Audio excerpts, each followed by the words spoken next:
Over 9,600 Matadors rolled off British production lines during World War II. AEC built more trucks than any other British manufacturer in the First World War. For half a century, these lorries were the backbone of British haulage. This is their story. The Associated Equipment Company, AEC, 3 letters that meant quality, reliability, British engineering at its finest. From 1912 to 1979, AEC dominated British roads. They built lorries that worked, lorries that lasted, lorries that hauled Britain through 2 world wars and decades of peacetime prosperity. Today we're counting down 10 AEC lorries that shaped British haulage history. These are the trucks that moved a nation. Let's break it down. Number 10, AEC Y Type, the war winner. Starting at number 10, we have the AEC Y Type. This 3-ton 4x2 truck became AEC's first real commercial success. The Y Type launched in March 1915. Perfect timing. World War I was raging. Britain needed army lorries desperately. AEC delivered.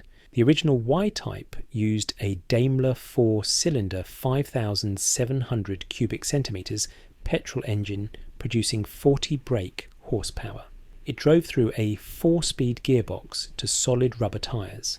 The improved YA model appeared in 1917. It used a Tyler 4-cylinder 7,700 cubic centimetre petrol engine producing 49 brake horsepower. More power, better performance. Production continued beyond the war's end. Over 10,000 Y-type lorries were supplied to the War Department by 1919. Many found civilian use afterward. Here's what made the Y-type special. AEC was among the first in Europe to use advanced moving track assembly line methods for truck production, mass production methods, modern manufacturing. This gave AEC the edge over competitors. The Y-type proved AEC could deliver quality at scale. It established the company's reputation. Number 9 is the AEC Mercury. This forward control lorry first appeared in 1928. The Mercury model 440 had a 14-foot wheelbase for 4-ton payloads. The Model 640 followed in 1930 with a 4-cylinder petrol engine developing 65 brake horsepower. What made the Mercury special? Versatility. The forward control design put the driver over the front axle. This maximised cargo space while keeping overall length manageable. The name was resurrected for medium-duty lorries built from the 1950s to the 1970s. Park Royal designed a new cab for the Mercury in the mid-1950s. This cab appeared across the AEC range. The 1960s Mercury models used the 8.2-litre AV 505 engine, producing 135 to 182 horsepower, or the 7.7-litre AV 471, producing 115 to 135 horsepower. Buyers could choose chassis with 4 different wheelbases, or truck-tractor configurations. Production continued until 1977. The Mercury served British hauliers for nearly 5 decades. That's staying power. Number 8, AEC Monarch, the robust hauler. Built from 1931 to 1939 at AEC's Southall Works. The Monarch started with a 7-ton payload. This increased to 7.5 tons in 1933. Power came from either an 85 horsepower, 4-cylinder 5.1-litre diesel, or an 80 horsepower 4-cylinder 5.1-litre petrol engine. Why did drivers love the Monarch? It was robust, well designed, popular with both drivers and operators. The engineering was sound. The build quality excellent. The Monarch Mach-E used models 641 and 647, 648. Mark II followed with models 344, 346, 346 from 1935 to 1947. There was even a normal control version, Model 244, built from 1935 to 1940. The Monarch Mach III appeared from 1947 to 1956. Although official production ended in the 1950s, the name lived on in export markets into the 1970s. The Monarch proved AEC understood what hauliers needed. reliable power, durable construction, reasonable operating costs. Number 7 is the AEC Marshall. This 6x4 military truck entered service in 1932. The original Marshall was a 3-ton 6x4 military lorry built with various body styles. The Royal Air Force used some as cranes, mounting Coles crane equipment. Marshall prototypes in 1932 included both normal control and cab-over versions, but all production vehicles were cab-overs. The cab-over design offered better manoeuvrability for military use. The Marshall name returned for medium-duty 6x2 and 6x4 lorries from the 1960s to 1970s. The Marshall model GM6 ran from 1961 to 1966 with the MK5 cab. The Marshall model TGM6 ran from 1965 to 1977 with the ergomatic tilting cab. The Marshall 8 model TGM8 was an 8x4 medium-duty cab-over produced from 1967 to 1968.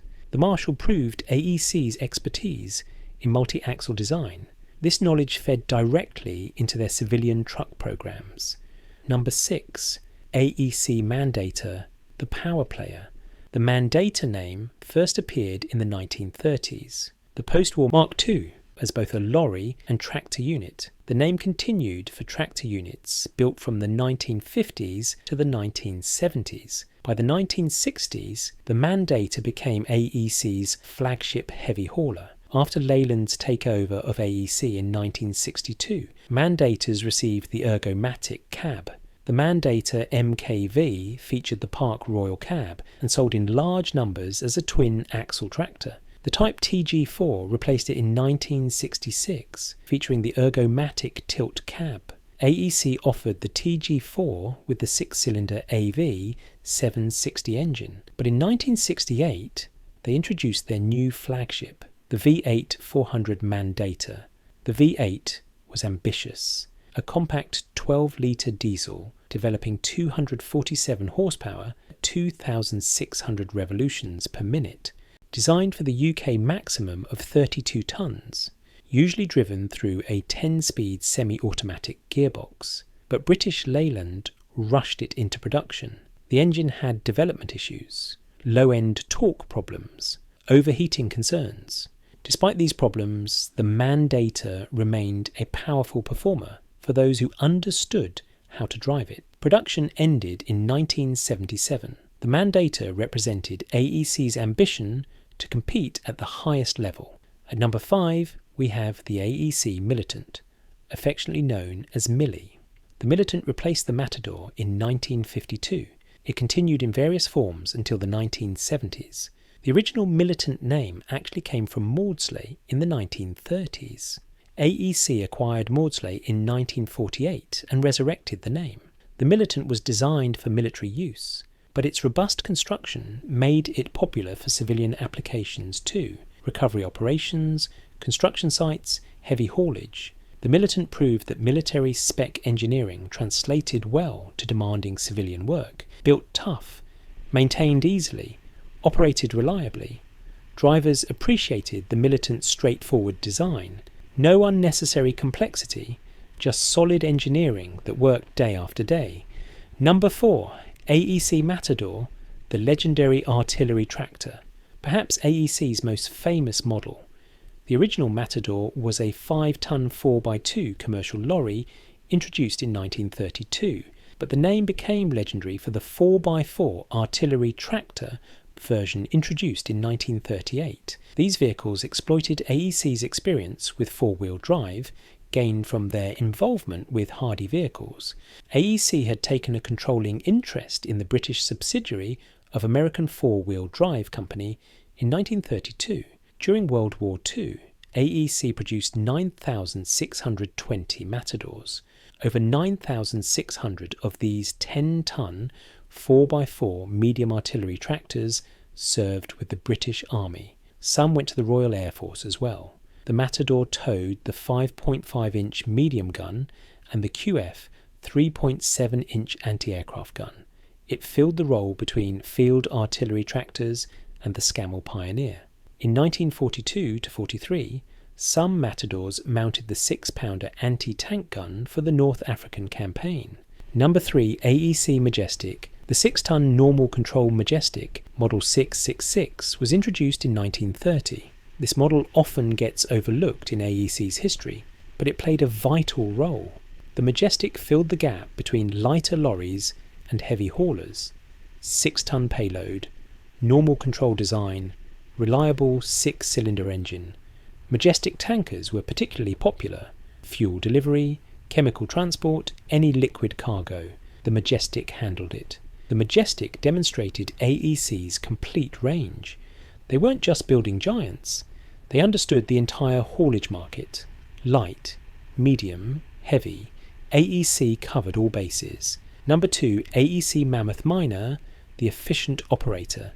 When AEC introduced the Mammoth range in 1930, they created distinctions between models. The lighter version became the Mammoth Miner with a 6x2 configuration. The Mammoth Miner used 2 rear axles, but only one was driven. This 6x2 layout offered advantages. Less mechanical complexity than 6x4, lower weight, better fuel economy, yet still provided the load-spreading benefits of multiple axles. For operators focused on efficiency, the Mammoth Miner made sense. It delivered serious payload capacity without the running costs of full 6-wheel drive.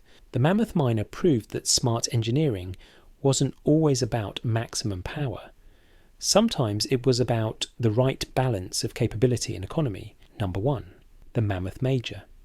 The Mammoth Major was introduced in 1930 as AEC's largest truck. Originally, a 7/8-ton 4x2 lorry with a 6-cylinder overhead valve engine developing 110 brake horsepower on a 16-foot, 7-inch wheelbase, but the 6x4 variant became the legendary Mammoth Major. From 1934, AEC made clear distinctions. The Mammoth Major 6 used a 6x4 configuration. The Mammoth Major 8 used an 8x2 or 8x4 configuration. The 8-wheeler appeared in 1934 and could carry 15-ton loads, revolutionary for the time. Road conditions and technology didn't allow high axle loads. The only way to increase payload was adding axles. AEC pioneered this approach. The Mammoth Major Matador was introduced in 1935. These trucks use 4-cylinder or 6-cylinder gasoline engines, 5,123 cubic centimetres or 7,413 cubic centimetres displacement, 80 to 92 brake horsepower, single-plate dry clutch, 4-speed gearbox, hydraulic brakes with vacuum booster, durable welded frame. The Mark III arrived in 1948. Mechanically similar, but with the Park Royal cab. Subsequent Mammoth Majors featured the Mark V cab, and finally the tilting ergomatic cab. The 28 to 30-ton Mammoth Major for tipper or haulage use became available in 8x2 and 8x4 forms. Both versions used the 212 brake horsepower gross AV 760 diesel, smooth transmission through robust clutch and 6-speed overdrive or 10-speed overdrive gearbox. The 11.3-litre Mammoth Major with 6-speed box could top 60 miles per hour. Impressive for a heavy hauler of that era. Why is the Mammoth Major number 1? It represented everything AEC stood for: engineering excellence, innovation, reliability. The Mammoth Major moved Britain's heaviest loads for decades. Construction materials, industrial equipment. Whatever needed moving, the Mammoth Major handled it. The Mammoth Major continued production until 1978. Nearly 5 decades of continuous development, constant improvement. That's longevity. AEC closed in 1979. The Southall plant shut down. An era ended. But the legacy lives on.